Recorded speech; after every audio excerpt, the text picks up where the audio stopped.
Bismillahirrahmanirrahim. Assalamualaikum warahmatullahi wabarakatuh. Selamat siang pemirsa Liberty. Siang hari ini Liberty berada di kantor dari konsultan hukum Kanjeng Pangeran Bambang Pradoto Nagoro SH yang belum lama ini diajak diskusi oleh salah satu bacalon wali kota Solo atau wakil wali kota Solo, yaitu Mbak Astrid. Nggih, Kanjeng. Kemarin itu sepertinya ada semacam pertemuan dengan calon wakil wali kota Solo, Mbak Astrid itu, nggih. Jadi kalau bicara pertemuan, Nggih. bukan pertemuan ya, kita hanya ngobrol ya. Nggih. Ngobrol memang benar Mbak Astrid menanyakan karena bagi Mbak Astrid ada beberapa hal yang ingin ditanyakan sehubungan dengan beberapa kali kita bertemu di dalam diskusi-diskusi di menyangkut masalah kebijakan Kota Solo. Nah, makanya ketika kita bicara itu akhirnya terbersit keinginan dari Mbak Astrid dalam hal ini kepingin untuk sowan kepada tokoh-tokoh masyarakat, baik itu tokoh budaya maupun tokoh agama dan tokoh-tokoh yang lain. Salah satu yang kemudian kepingin direalisasikan adalah beliau kepingin sowan kepada Kanjeng Gusti Panembahan Agung Tejowulan, karena bagaimanapun beliau adalah tokoh masyarakat Kota Solo yang banyak berkiprah di sisi budaya. Ya, apalagi beliaunya sebagai Maha Menteri Keraton Kasunanan Surakarta. Makanya kemudian tepatnya pada hari Jumat, ya Jumat tanggal 4 Oktober kemarin, saya menemani Mbak Astrid untuk bertemu dengan Kanjeng Gusti Panembahan Agung Tejowulan di kediamannya di Badra. Kanjeng, pastinya ada sesuatu pesan tersendiri dari beliau Gusti Tejo terhadap Mbak Astrid, Kanjeng.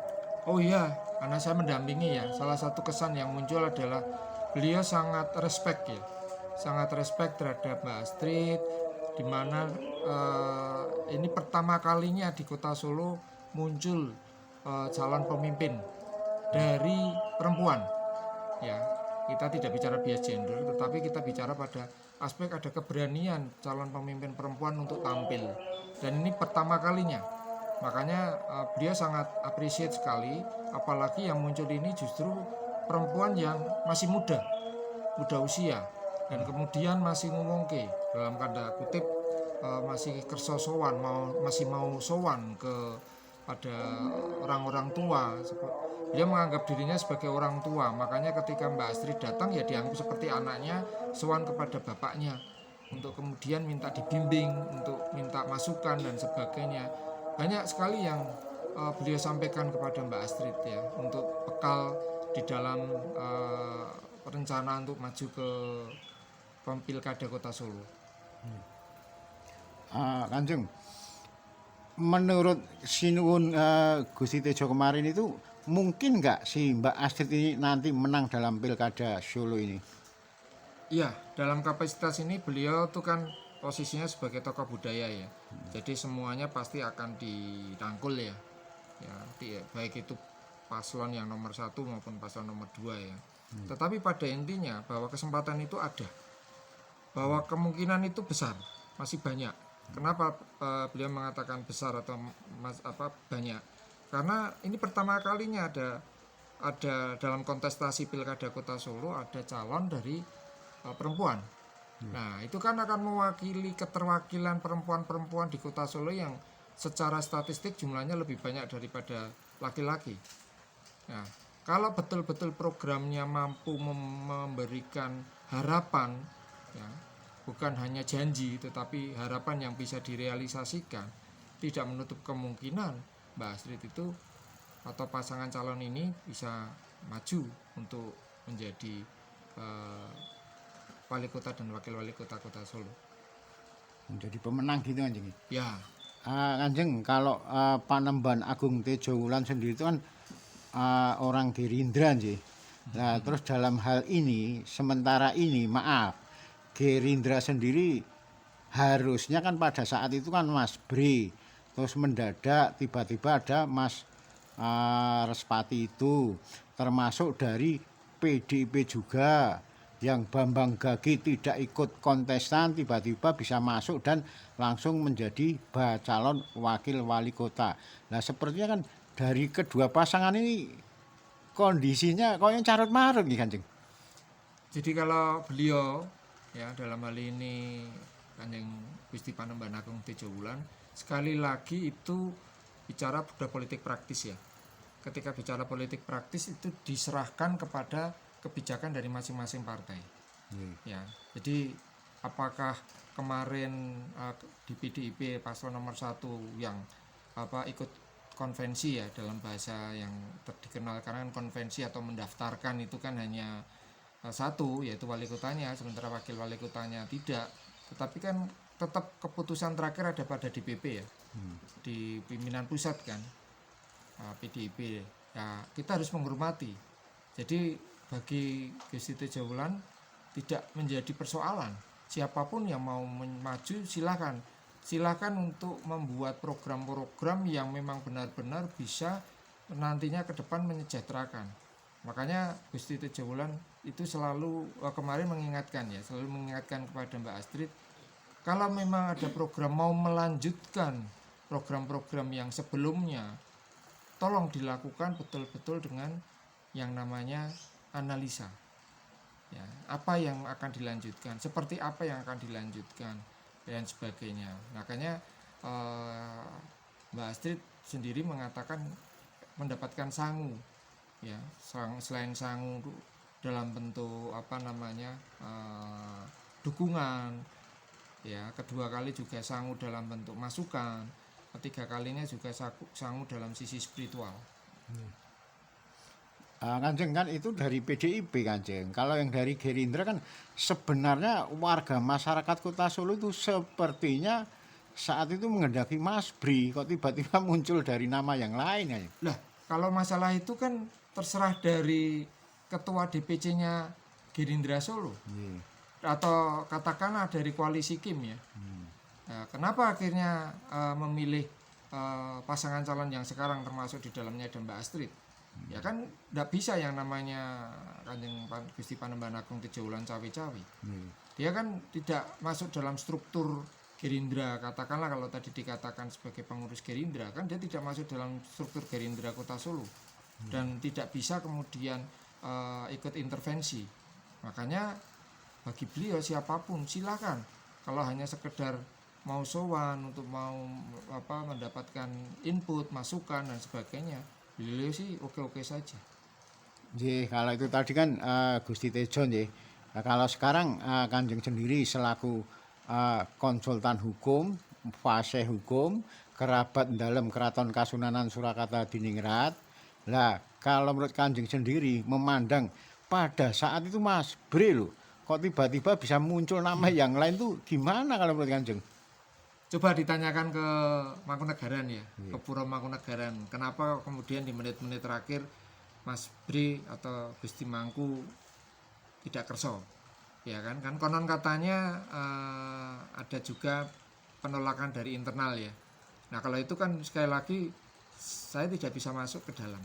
Secara pribadi saya tidak bisa masuk ke dalam. Cuman bagi kami, bagi saya secara pribadi, kalau tadi ada pertanyaan secara pribadi sebagai pengamat kebijakan publik, apa kita tidak iman-iman kalau Gusti Mangku itu hanya dijadikan sebagai wali kota?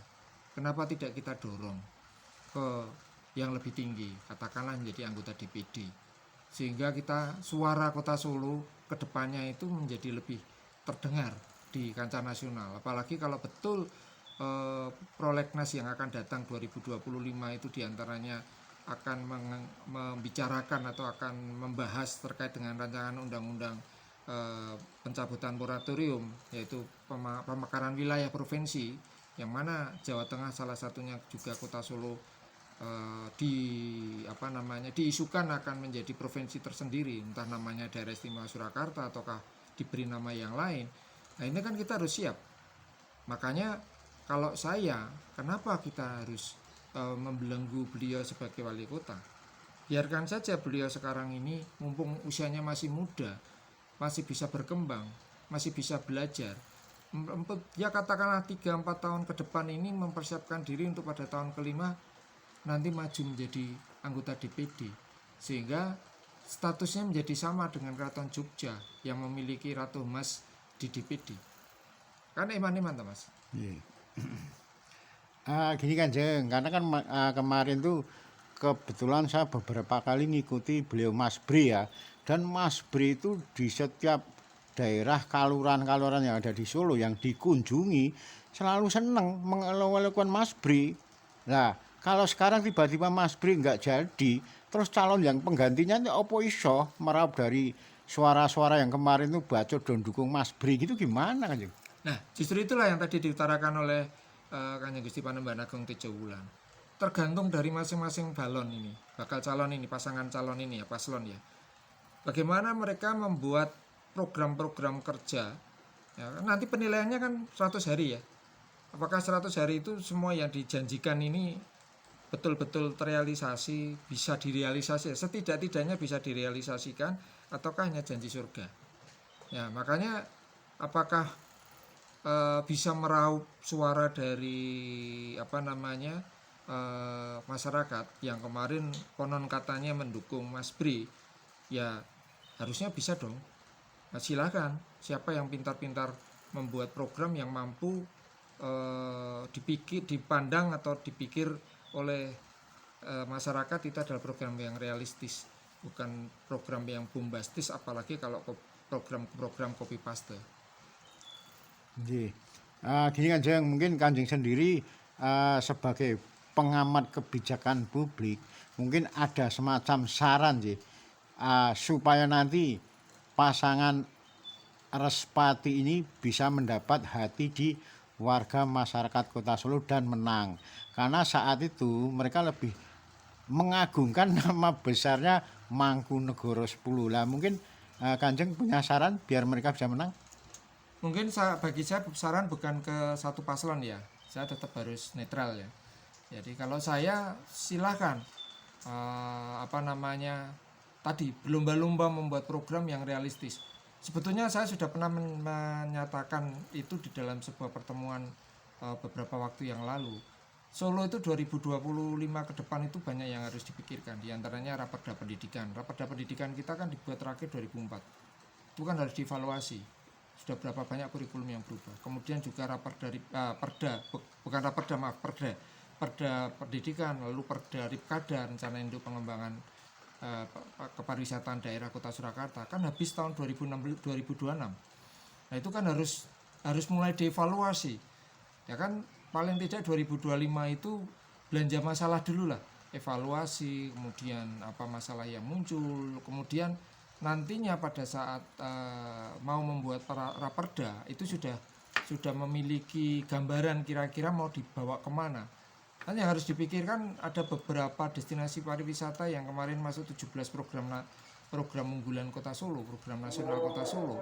Itu kan harus dipikirkan juga maintenance-nya. Ya, lalu yang kedua juga harus dipikirkan juga tentang adanya rencana pembentukan RUU kepariwisataan. Jadi ada perubahan atas Undang-Undang Pariwisata 2011. Nah, itu kan kita juga harus melihat. Jadi masih ada waktu yang cukup untuk pemerintah Kota Surakarta mulai mempersiapkan diri selain menyusun naskah akademik, belanja masalah dan sebagainya dengan melakukan fokus group discussion atau mungkin dengan survei atau mungkin dengan wawancara, diskusi dan sebagainya. Itu yang mulai harus dipikirkan. Karena sekali lagi kita tidak tahu apa perkembangan yang kedepannya.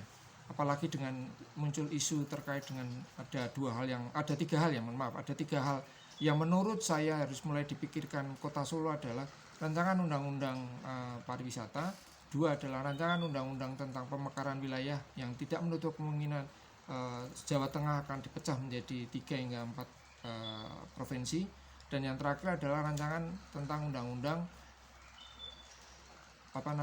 masyarakat hukum adat.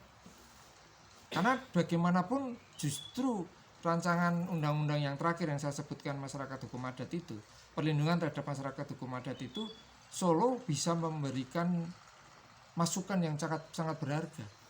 Bagaimana Kota Solo dulu itu menjadi ibu kota.